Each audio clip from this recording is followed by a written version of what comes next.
Hey guys, tonight we're going to slow things down and sit with a story that matters. Marcus Tate, a 42-year-old man with a quiet strength, steps into a Spokane morning, unaware that prejudice is about to test his dignity. Racial profiling turns a simple moment into a public humiliation, but Marcus carries a truth that will shift the ground beneath those who judge him. Before we begin, please like the video and subscribe, but only if stories like this truly move you. Comment your city and the time you're watching. Now close your eyes or don't, it's your choice. Either way, you're about to witness something real. The sun spills golden across Spokane's downtown, painting the brick facade of Rosie's Diner in warm hues. Marcus Tate stands just outside his navy coat, unbuttoning a paper coffee cup steaming in one hand, his phone in the other. At 42, he carries himself with the kind of ease that comes from years of navigating rooms where he's the only one who looks like him. His eyes, dark and thoughtful, scan an email from the state office, his thumb pausing mid-scroll. The air hums with the clatter of breakfast rush plates clinking, laughter spilling from open windows. A young barista waves at him through the glass, her smile quick but genuine. Marcus nods back, his lips curving slightly. This is his city, his routine, his moment of peace. Across the street, a police cruiser slows its tires, crunching against the curb.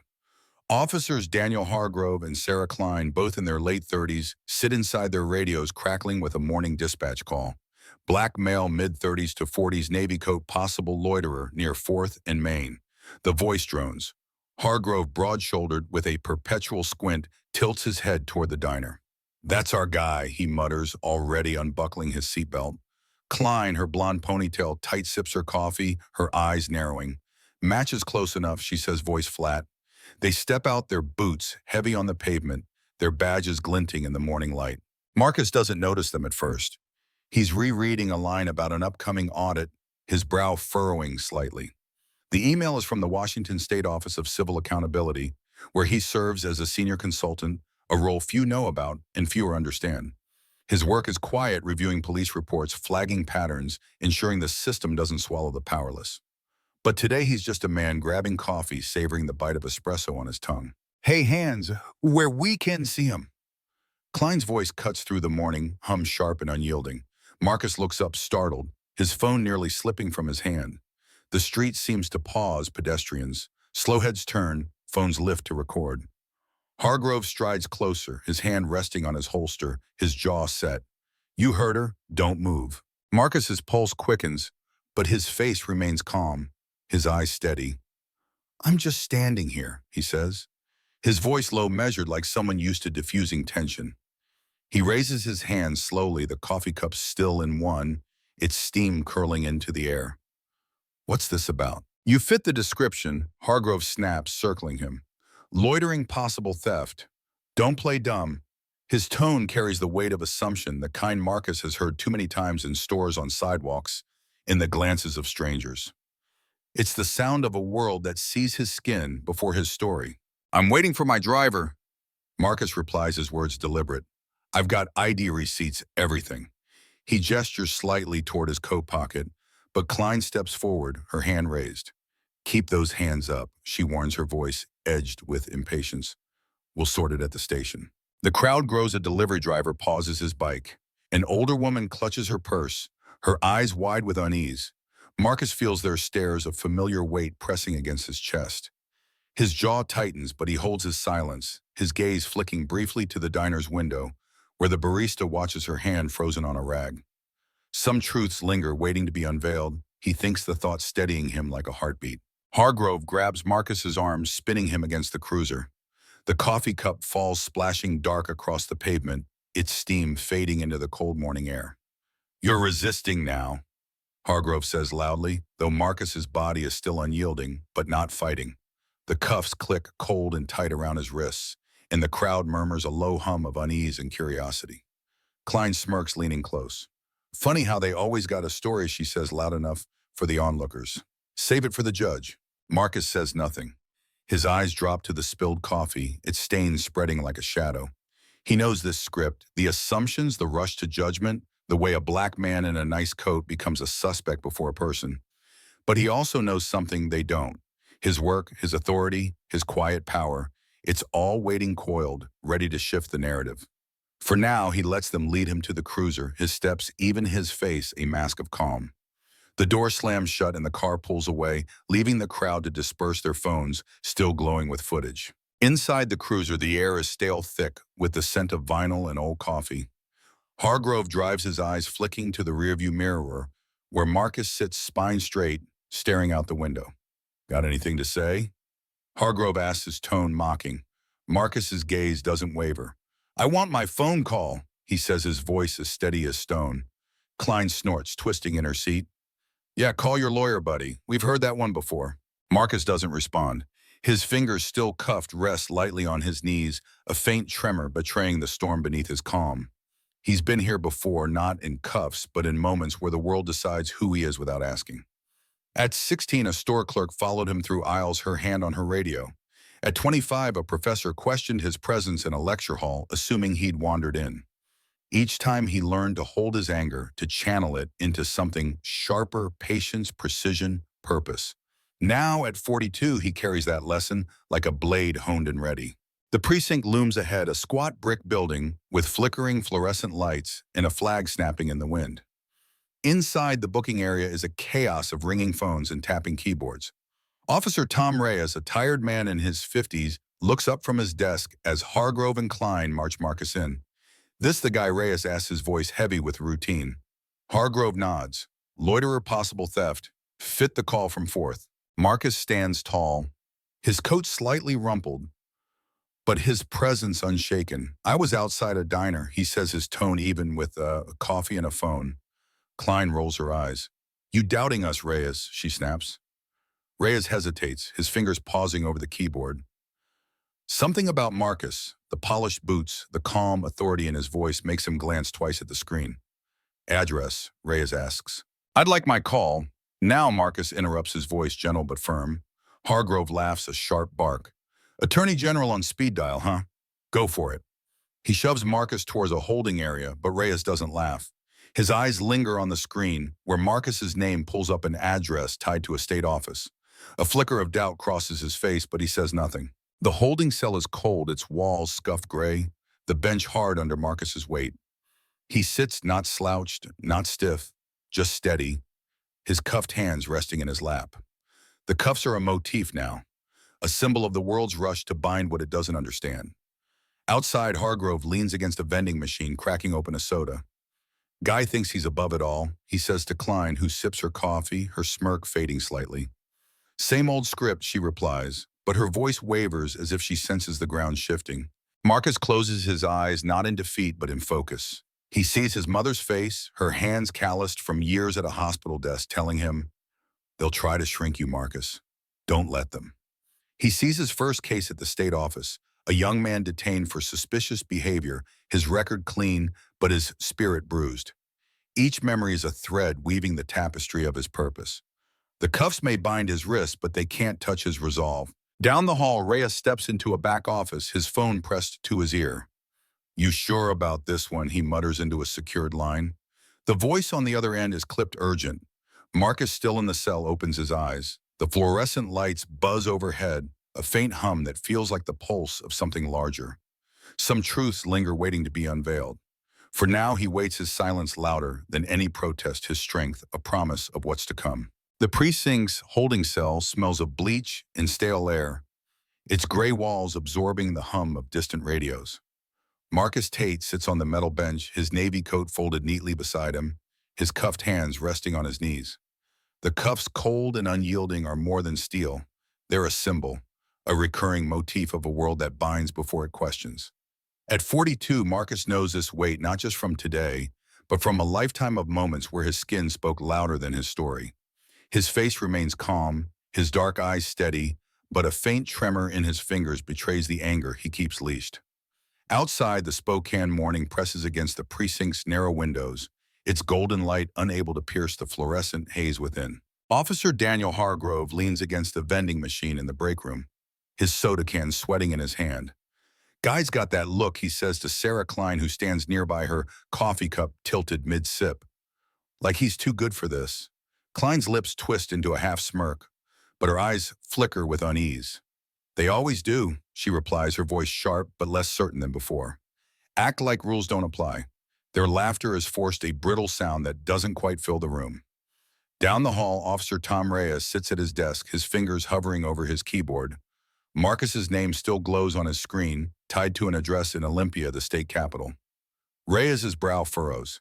He's seen too many rushed bookings, but something about this one. Marcus's calm, his polished presence nags at him like a loose thread. In the cell, Marcus shifts slightly, his boots scuffing the concrete floor. The cuffs bite into his wrists, a reminder of the morning's humiliation outside Rosie's diner. He can still see the crowd's faces, the barista's shock, the delivery driver's frown, the older woman's clutched purse. Their stares were a chorus singing the same tired song of assumption. But Marcus doesn't dwell on their judgment. His mind is elsewhere, tracing the contours of his work at the Washington State Office of Civil Accountability. He spent years poring over police reports, mapping patterns of bias, ensuring the powerless aren't crushed by the system's weight. Today that system turned on him, but Marcus is no stranger to its flaws. He studied them, dissected them, and now he sits within them, a quiet force waiting to shift the tide. The cell door clanks open and a young officer, barely 25, steps in. "You get one call," he says, his voice clipped, holding out a phone. Marcus nods, his movements deliberate as he stands the cuffs, forcing an awkward grip. The officer watches, curious, expecting a frantic dial to a lawyer or a plea to family. Instead, Marcus punches in a number from memory, his fingers steady despite the steel. The line connects after one ring. "This is Tate," he says, his voice low, authoritative. "Spokane PD, 4th and Main incident. I'll need everything by tomorrow." He hangs up the call, lasting under 20 seconds, and hands the phone back. The officer blinks, caught off guard by the calm precision. "Who was that?" he asks, almost involuntary. Marcus's lips curve slightly, not a smile but a shadow of one. "Someone who listens," he says, sitting back down. The officer leaves the door, locking with a heavy thud. Marcus closes his eyes, not in surrender, but in focus. He sees his mother's hands calloused from years at a hospital desk, signing his college applications. "They'll underestimate you, Marcus," she'd said, her voice fierce with love. "Let them. It's their mistake." He sees his first case, a teenager detained for suspicious behavior near a gas station, his record clean, but his eyes hollow. Each memory is a brick in the wall of his purpose, and today's injustice only strengthens it. The cuffs may bind his body, but his mind is free, plotting the next move with the precision of a chess master. Outside, Hargrove and Klein linger in the break room, their banter fading. "He didn't even flinch," Hargrove says, cracking his knuckles. "Most guys would be yelling by now."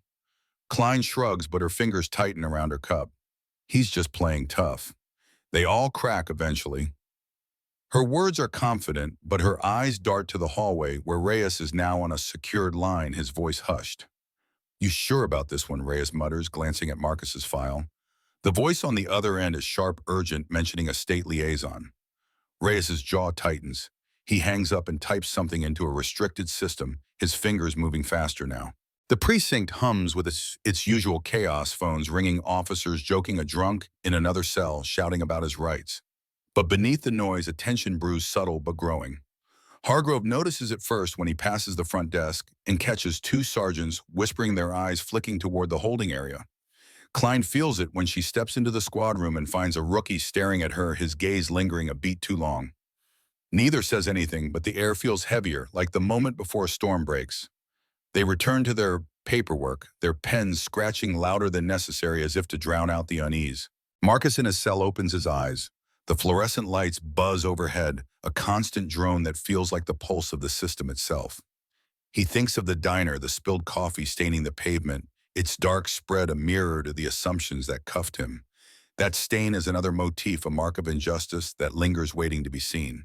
He knows the officers think they've won their smirks and taunts a shield against doubt. But Marcus has faced worse than their scorn. At 30, he sat in a boardroom where a senior official dismissed his report on stop and frisk patterns, calling it overblown. Marcus didn't argue. He rewrote the report, added data, and sent it to the governor's office. The official retired early. That's Marcus's way, not noise but results. The cell door opens again, this time for transfer to a temporary holding room. As Marcus walks cuffed through the precinct's fluorescent-lit halls, officers glance his way. Some smirk, others look away, But a few, like Reyes, hold his gaze, sensing something they can't name. Marcus's steps are even, his head high, his coat draped over one arm like a flag of defiance. The cuffs clink softly, a reminder of the morning's wrong, but his eyes burn with quiet fire. Some truths linger, waiting to be unveiled. He thinks the thought a steady drumbeat in his chest. In the temporary holding room, Marcus sits again, the cuffs still tight. The room is smaller, its walls closer, but it feels less like a cage than the cell. A single window lets in a sliver of daylight, and Marcus tilts his head toward it, the faint warmth grounding him. He knows his call has set things in motion.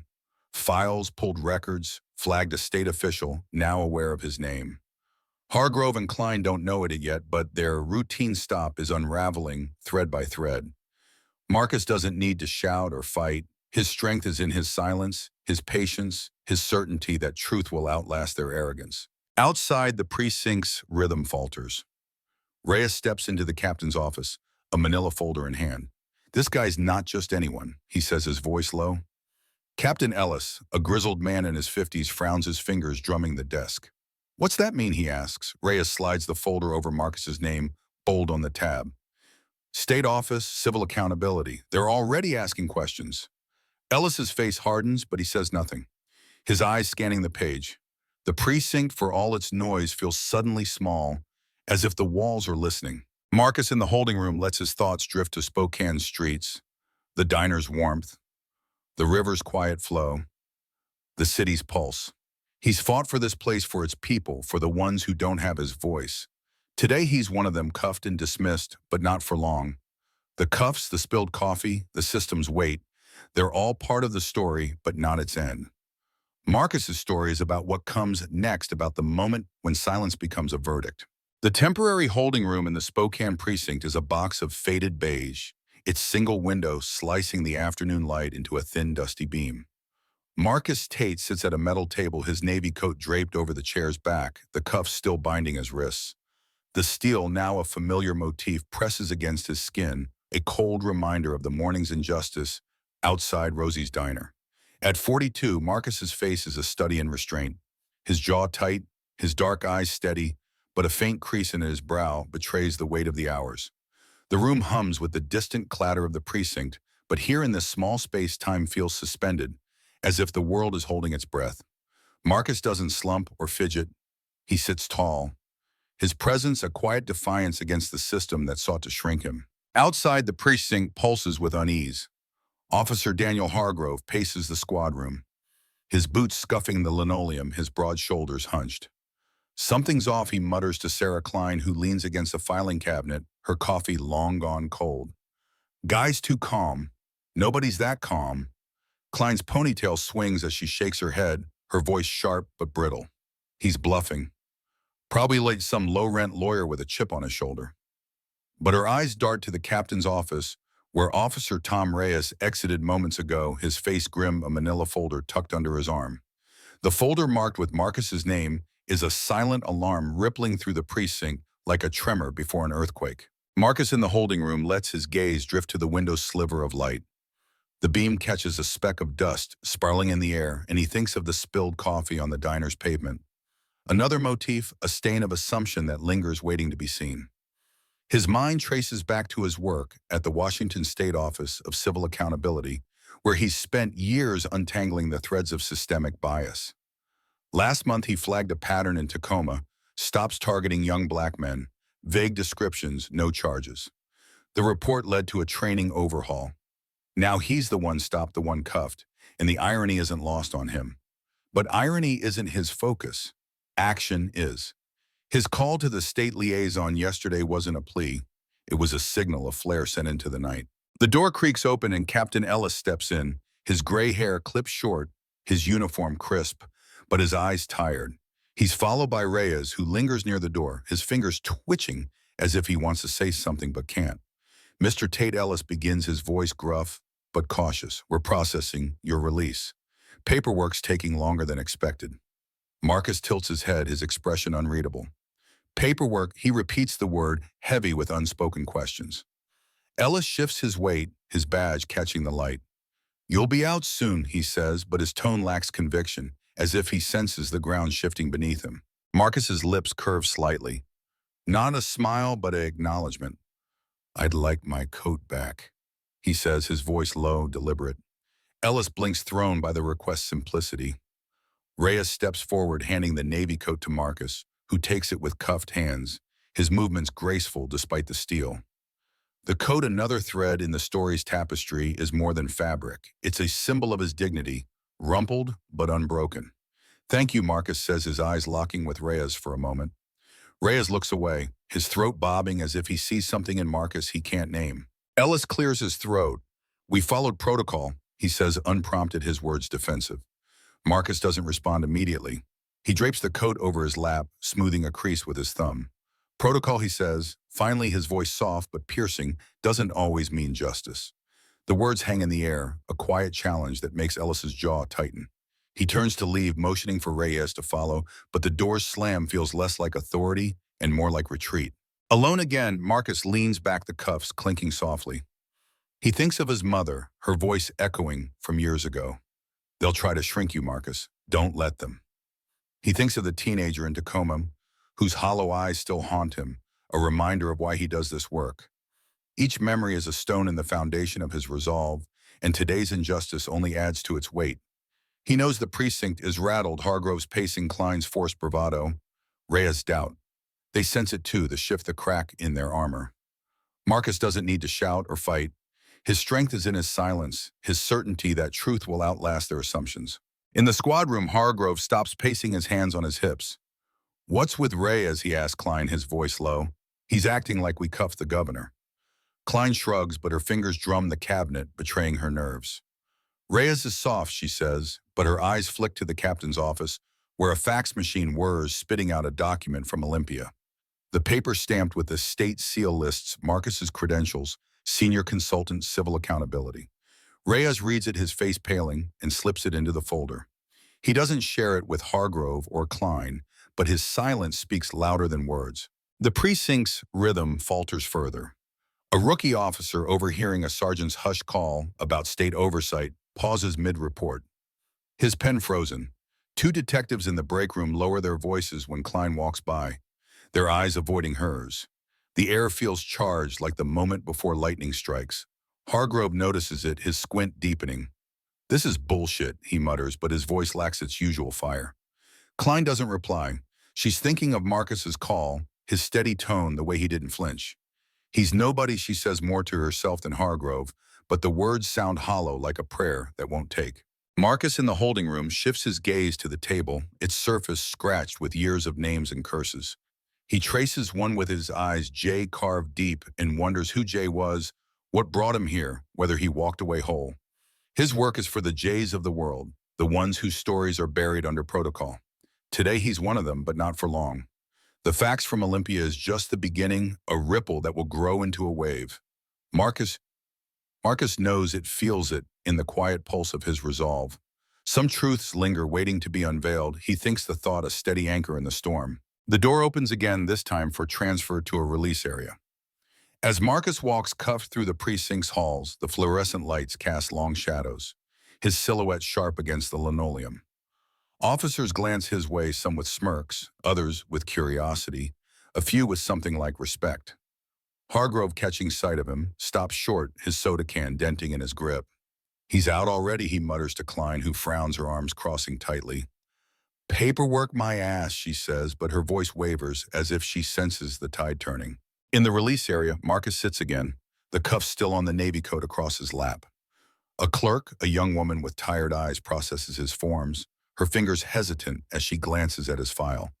This says you're with the state, she says, almost a whisper. Marcus nods, his expression calm, but his eyes burning with quiet fire. I am, he says, and the clerk looks away, her hands moving faster. The precinct, for all its noise, feels suddenly fragile, as if one wrong move could shatter its facade. Marcus waits, his silence a verdict, his strength a promise of what's to come. The Spokane County Courthouse stands solid under a late morning sky, its concrete steps worn smooth by years of hurried feet. Inside courtroom 3B hums with anticipation, its wooden benches filled with reporters, city officials, and a handful of curious locals. Marcus Tate steps through the double doors, not in cuffs, but in a tailored charcoal suit, his navy coat folded over one arm. The coat, a recurring motif, is no longer rumpled. It's a banner of his dignity, carried with quiet pride. At 42, Marcus's presence commands the room. His dark eyes steady, his jaw set with a resolve that feels like a gathering storm.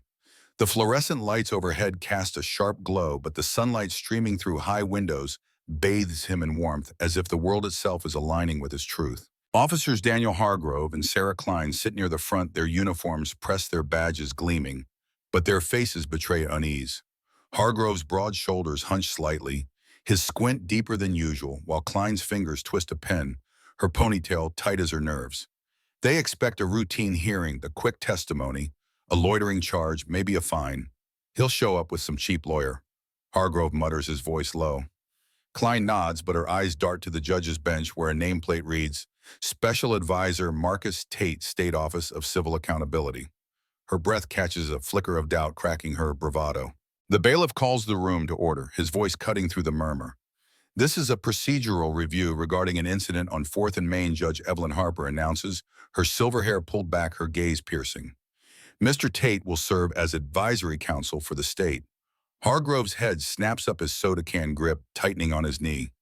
Klein's pen freezes mid-twirl. The room tilts, the air thick with the weight of realization. Marcus doesn't sit at the defendant's table. He stands beside the judge, his suit sharp, his posture unyielding. You picked the wrong man, he says, his voice low but resonant, each word a stone dropped into still water. The reporters lean forward, pencils scratching, cameras clicking softly. A city councilwoman in the third row adjusts her glasses, her lips parting in surprise. Marcus opens a leather binder, its pages thick with data reports, timestamps, civilian statements. On April 12th, he begins, his tone steady. Officers Hargrove and Klein detained me without probable cause, based on a vague description, black male navy coat. No ID was checked. No questions were asked. He pauses, his eyes sweeping the room, lingering briefly on Hargrove and Klein. This wasn't an isolated mistake. It's a pattern. Hargrove shifts, his face reddening. We followed protocol, he blurts, his voice loud in the quiet room. Judge Harper's gavel taps once sharp. You'll have your turn, officer, she says, but her eyes stay on Marcus, who continues unfazed. I've reviewed this precinct's stop data, he says, sliding a chart across the bench. Hargrove and Klein average 45% more stops than their peers. 80% target one demographic. 90% end without charges.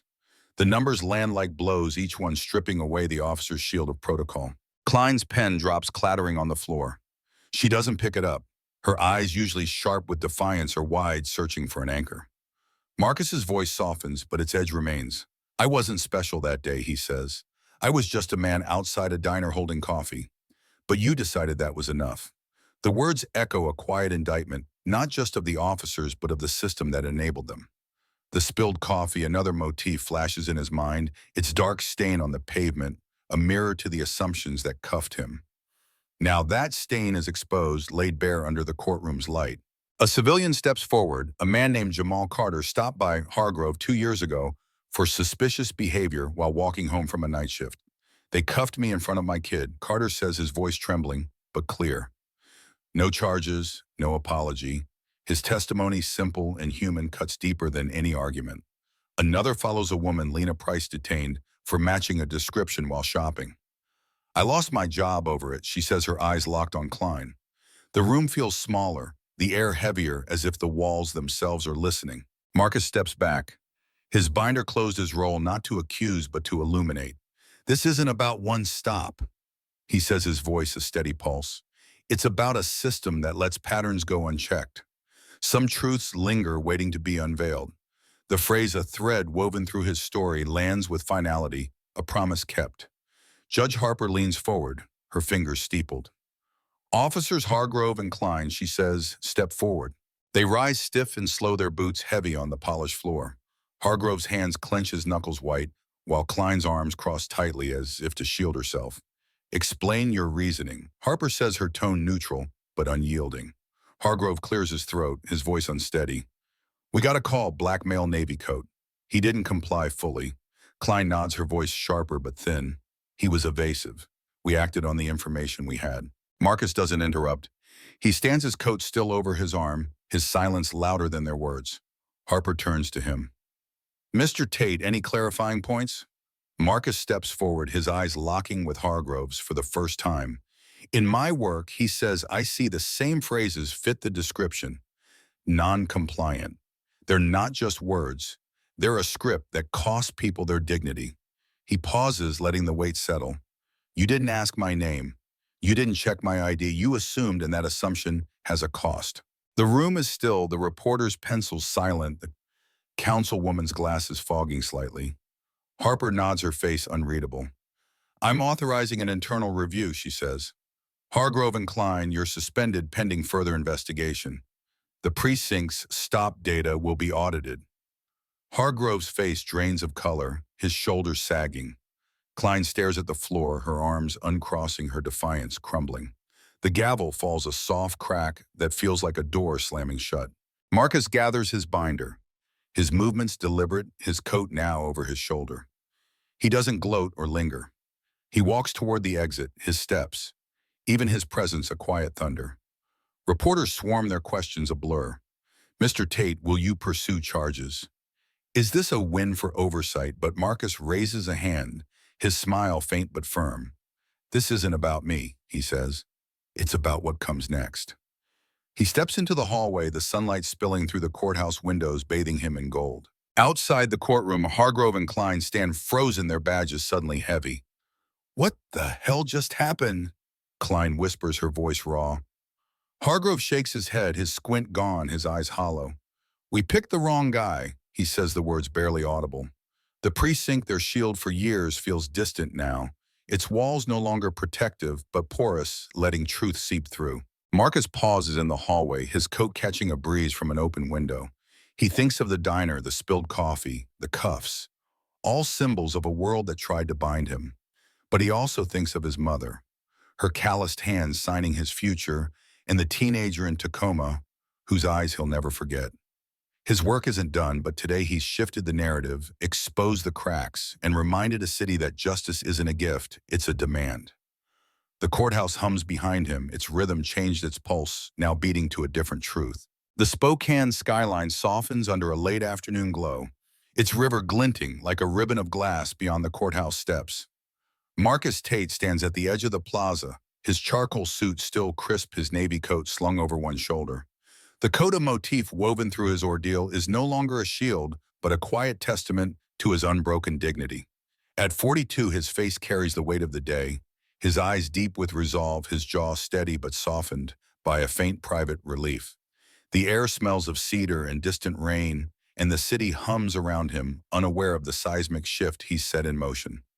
Reporters linger nearby, their cameras lowered, their questions spent. But Marcus's focus is elsewhere, on the horizon where the sun dips low, painting the sky in hues of amber and resolve. Inside the courthouse, the echo of Judge Harper's gavel lingers like a pulse.